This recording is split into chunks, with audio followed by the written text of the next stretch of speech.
Hope Fitzgerald.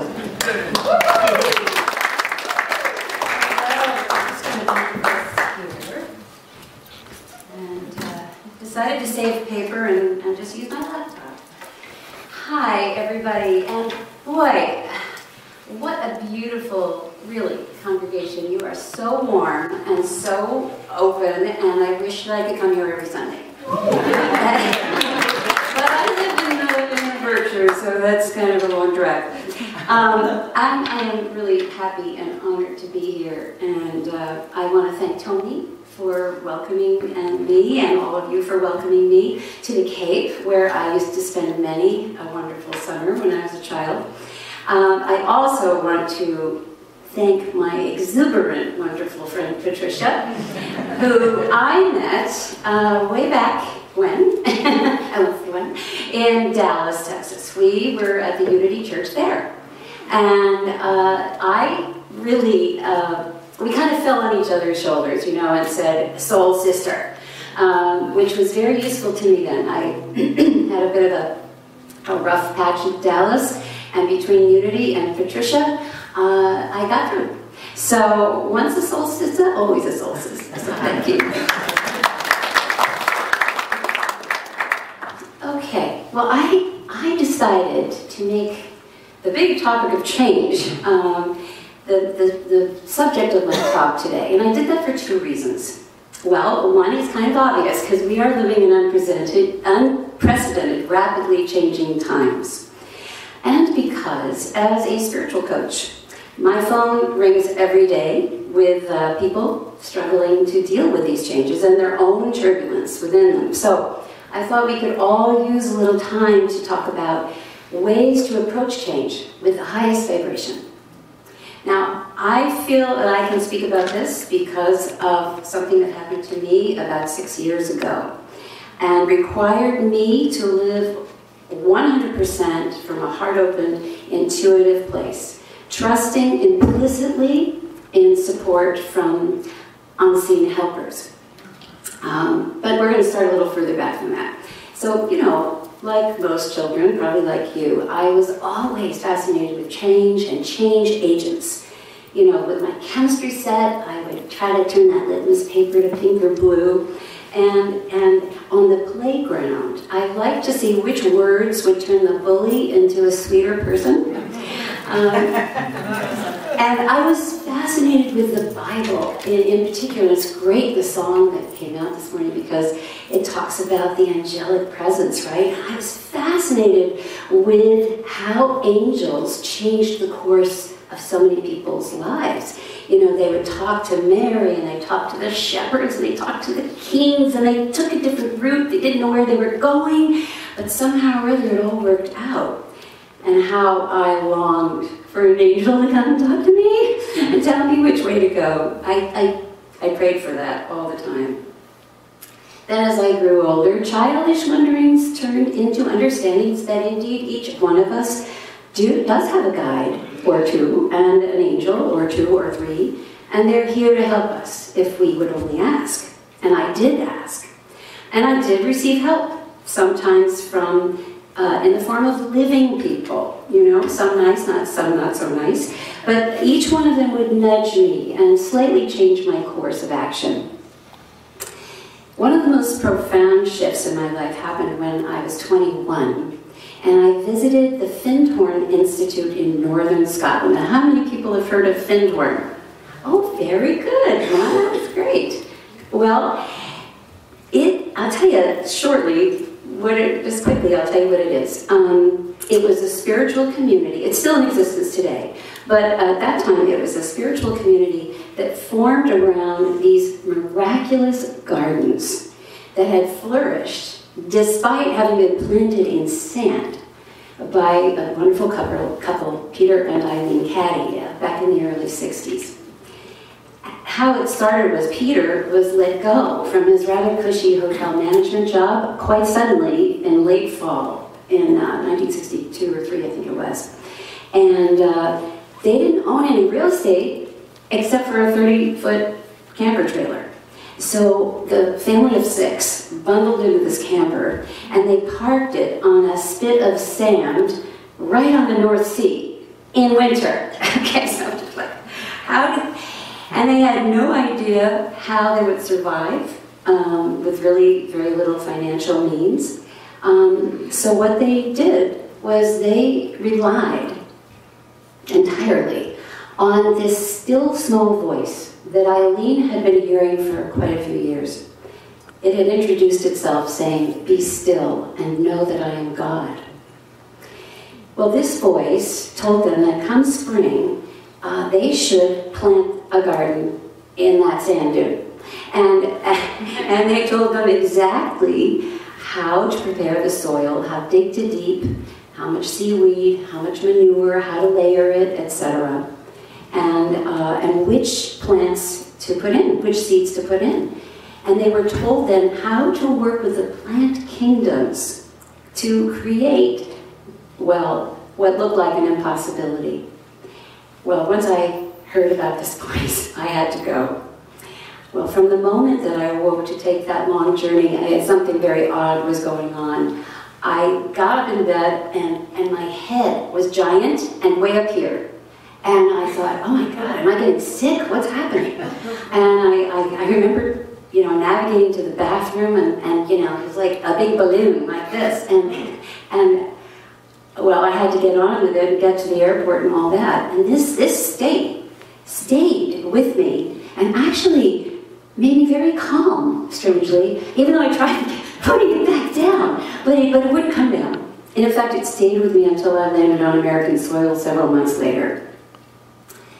Anyway, so my trip there in 1976, by then 200 people from all over the world, all ages, all nationalities, had been drawn, literally magnetized, to this little trailer park in this little spit of sand. Crazy. And I finally saw the gardens for myself. But not only gardens, I saw, I'm not kidding, a rubber tree with a trunk like this. A rubber tree in northern Scotland. And herbs and beehives and high, thick greenery, but only when I looked in one direction. If I turned this way, it was nothing but sand dunes for as far as the eye could see. It was like Kansas, Oz. Kansas, Oz. And your mind is going, oh, like this, your mind can't conceive such a thing. But on a heart level, it was making some kind of sense. Anyway, this profoundly changed my perception about what could exist outside of the norm. And Findhorn was awash in love. I love that love is the word for the day, because really that's what we're all about.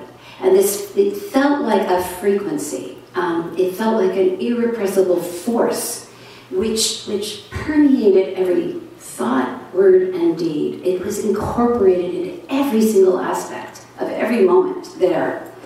Well, my heart cracked open, as you can imagine, and it changed me fundamentally to this day. I mean, it changed the course of my life. And I longed to hear my own still small voice, just like Eileen. And I longed to know, rather than just believe, in Spirit's guidance.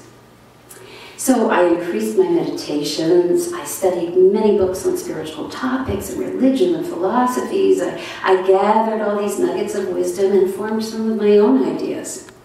And I found, though, when I did live from the Findhorn principles of attuning to everything around me, my intuition improved, synchronicities became commonplace, and my life had a beautiful flow. Not always easy, but it did flow. At the time I was an actress, and I considered that as a way of being a change agent in the world. I felt that the Greeks and Shakespeare were examples of how theater could shift the core of people as no other medium could. And I knew it wasn't enough to change minds. It took changing hearts to matter and last. Years went by, many moves, many cities. I eventually left the theater to study psychology.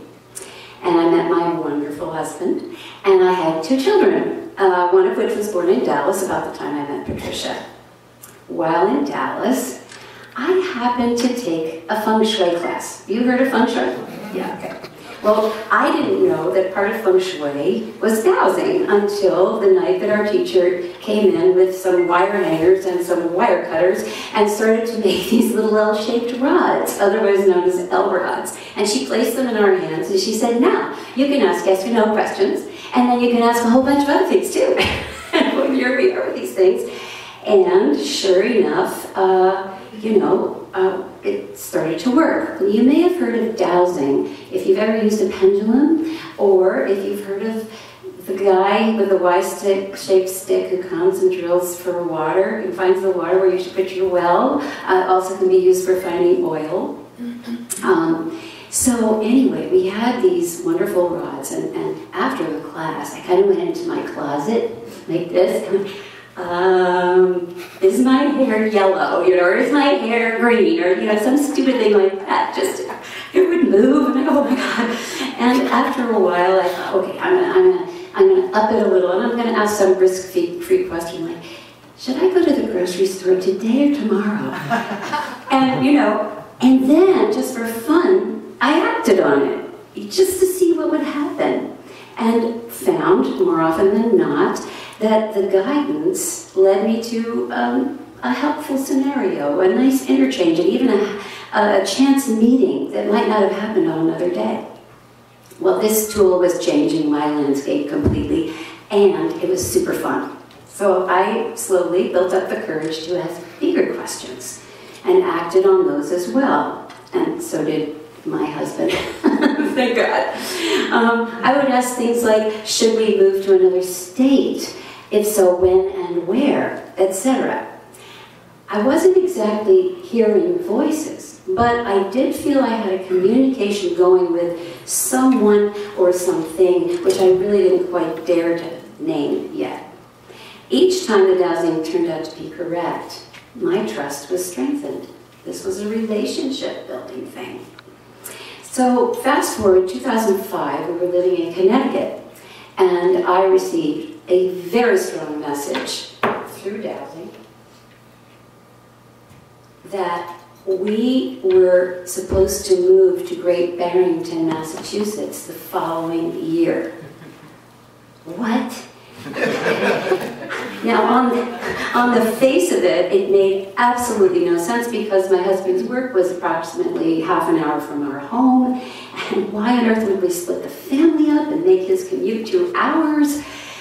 I mean, it was crazy, but the rods, my dowsing rods, were persistent. And by then, we had pretty much learned that we should listen. So, in 2006, we sold our house at what turned out to be the peak of the real estate bubble, remember that? And we moved to the beautiful Berkshires. We eventually built the eco-friendly home of our dreams in a beautiful setting, and everyone in the family flourished in our new surroundings. Our life-changing gamble had paid off, thanks to our guidance. Then 2010 came, and this was my most difficult year. Without going into details, suffice to say that I spent the better part of 9 months tending to my estranged father as he battled with cancer for his life in New York City. And family dynamics were just about as bad as you can imagine. I'll just leave it at that. Finally, I was able to help him transition, but by then, I was literally running on empty. So, I went out west for some sound healing workshops, determined to, what I call, wipe my inner bowl clean, just scrub it. And I wanted to clean out all that ugliness that I had witnessed that year.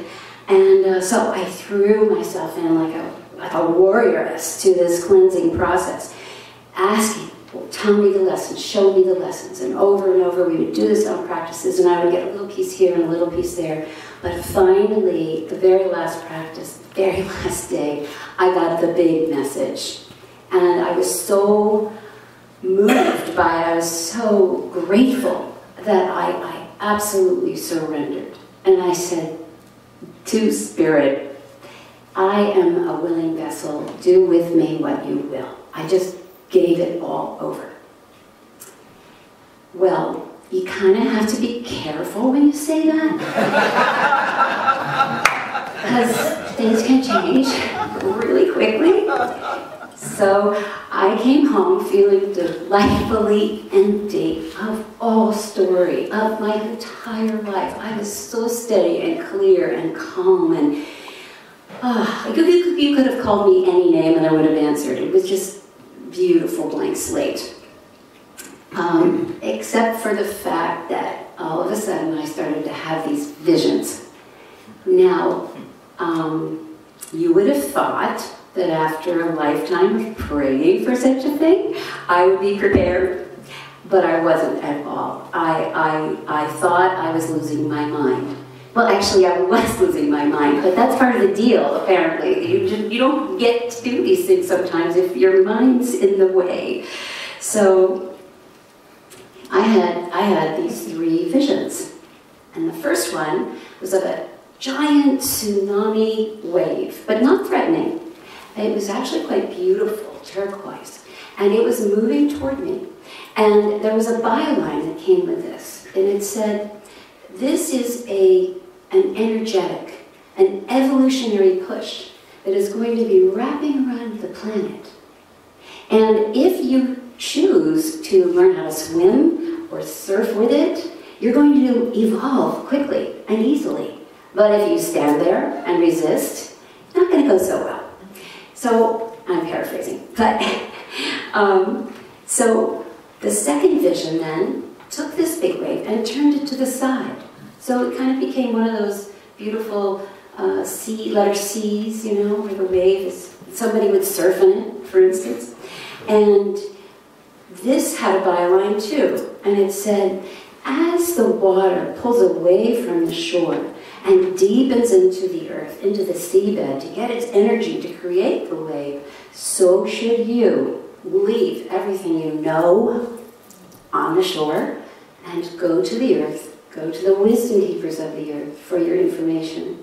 Go back to the original plan, in other words. And then mix it with this new wave, this new pretty thing coming in. And then it shifted to the third vision, and this was the sea turned into a standing figure 8 made of flowing water. And it was hanging out like this in front of my vision for a couple of days, and there was no byline with it. And I thought, okay, this is weird. And so finally I sat down and I got out my handy dowsing rods, and I started a line of inquiry to try to identify and figure out what this is and what I was supposed to do with it. Well, I was told that this 8 had a name, and that was the infinity wave, and that it was here to help people evolve through coming times. And not only that, but I was to begin teaching workshops about it in a mere 2 months, and start spreading the word about it. Well, this was not what I wanted to hear at all. This was very, put me in great discomfort, because I had kept, since Findhorn, I had kept my spiritual life really quiet. I shared it with a few very trusting friends, but, you know, I didn't like the eyeball rolls that I would get if I ever talked about it, so I just learned to shut up, you know. So here, I was, and I've been a leader in lots of ways, but never in a spiritual sense, and I never dreamed of it because I perceived myself as a seeker and a student forever, right? Well, that's true. We are all that. And I also didn't feel that I was qualified to lead. So I tried to say no to this new direction because, in fact, it terrified me. It absolutely terrified me.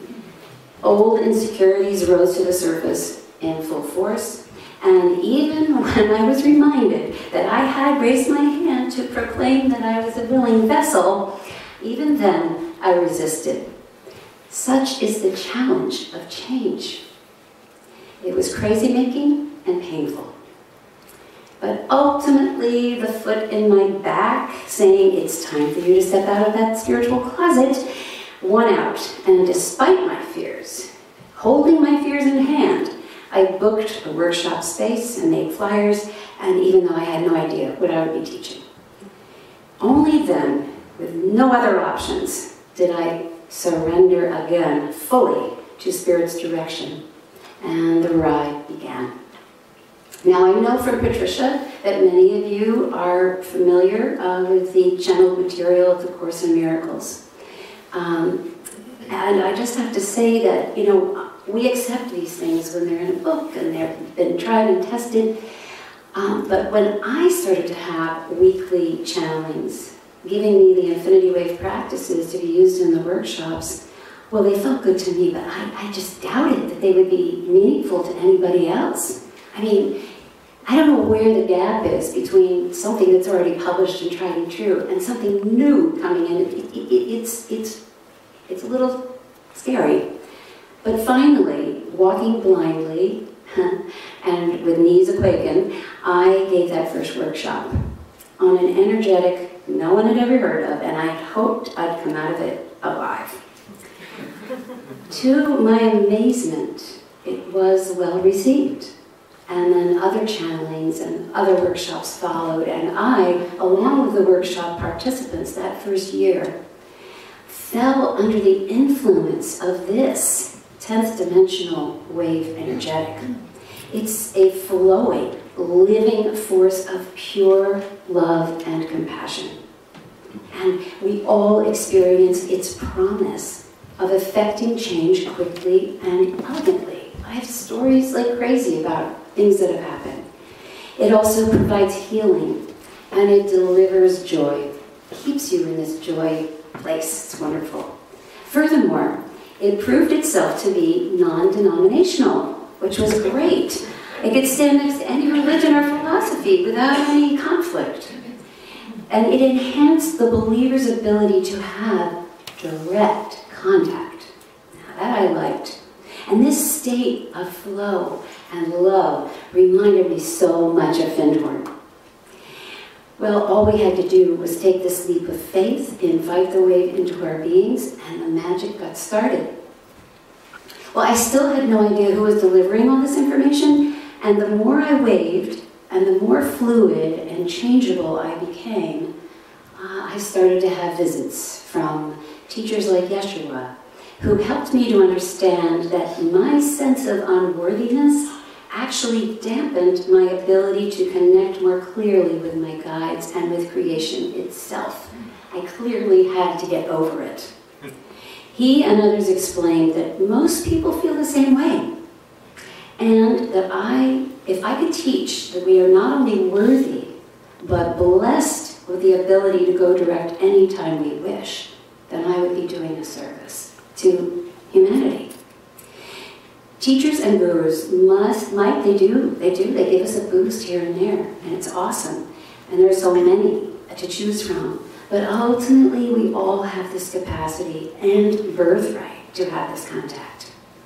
So I was told over and over that the infinity wave was to be spread throughout the world. Though how that would happen from my little hamlet, I had no idea. It was a mystery, and I honestly didn't quite believe it. Nor could I handle the pressure of that. I just had to keep putting one foot in front of the other, and I said, you take care of the details. And they did.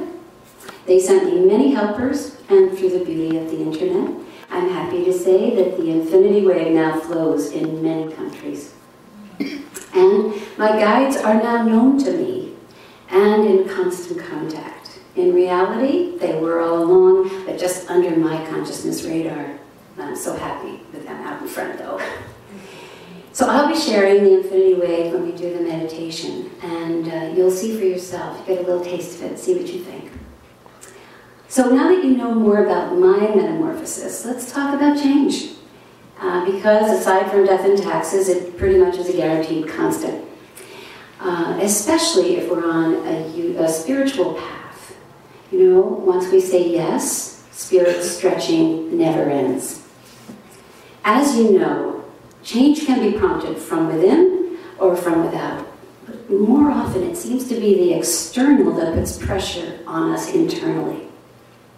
Just think about just about every nonprofit you can think of. Most of them were because somebody responded to an external need.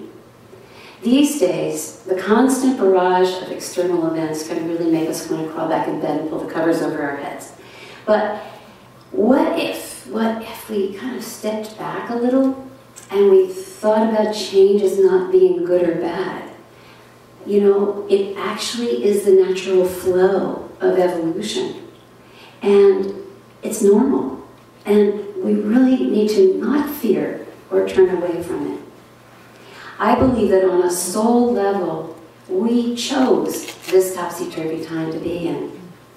There is something we wanted to be present for, and maybe even something to rise to. So let's ask questions. Let's say, what is all this change asking of me? How does this affect my soul path? In an evolutionary sense, we are all being asked to adapt, which doesn't mean give up, give in. Quite the opposite. Adapting means that we are able to respond, not react, which is impulsive and dim. But whereas responding invites choice with thoughtful process and listening for the still small voice to make choices for the highest good. I have found the wave to be very useful in staying fluid, responsive, and aware with this wider perspective. So I have an acronym for the word adapt. There it is. A, always embrace change with excitement. See, resistance just brings more suffering. We know what we resist persists. Instead, if we courageously turn the tables and say, bring it on, we recognize to some degree we actually sometimes need something to push against. Think of the hero's journey. The heightened danger of the foe or situation triggers ultra clarity in the heroine or hero. And the soul crystallizes itself down to its core principles and proceeds impeccably from those, making choices that are not only in their highest good, but for the highest good of the community as well. D, do it with Spirit's guidance. Do it in love. For in love, all things are possible, as we know. Listen and surrender to that voice in you, knowing that you are just as worthy as anyone on the planet to receive such guidance. The masters weren't kidding when they said we were all connected in a river of love, and we can tap into that river. In fact, it dawned on me not that long ago that when I connect with my guidance, the connection itself, the phone line, if you will, is love. You're connecting through the, I want to say, telecom system. So tune in whenever you can to buoy yourself when things get a little rough. A, act in compassion. Don't just talk about it. Donate your time, your talent, finances to causes you believe in, but doing so right from the heart. Think of the peaceful process at Standing Rock and all we've learned from our brothers and sisters there. What is your personal standing rock? Persevere, even through the dark nights of the soul. It is often the greatest losses and hardship that eventually crystallize us into a brilliant new self. Even in these times, remember the affirmation of this day. God loves through me. Teamwork. We're not alone, and we can't evolve alone.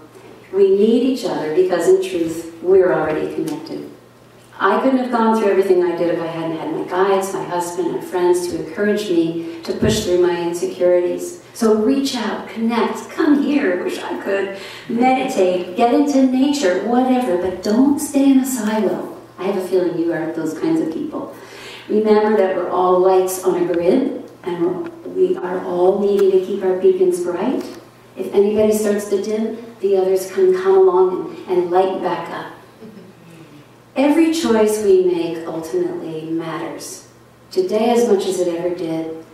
Living impeccably from truth in thought, word, and deed sends out a wave of light that affects everyone and everything. We need to adhere to these principles, and when in doubt, ask for guidance. Today, my guidance is stronger than ever, and I depend on it when navigating these rocky times.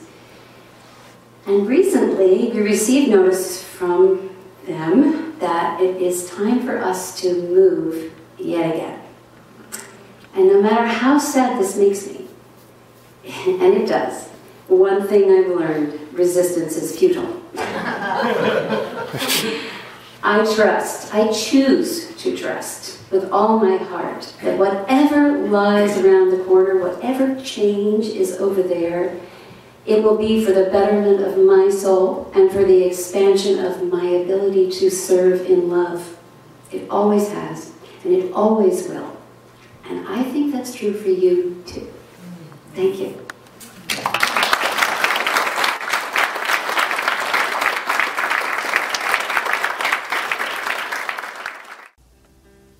You have been watching the message from our Sunday celebration service here at Unity on Cape Cod, providing a positive path for spiritual living. Please join us every Sunday morning at 10 a.m. at 147 Walton Ave, Hyannis, Mass. And visit us online at www.unityoncapecod.org.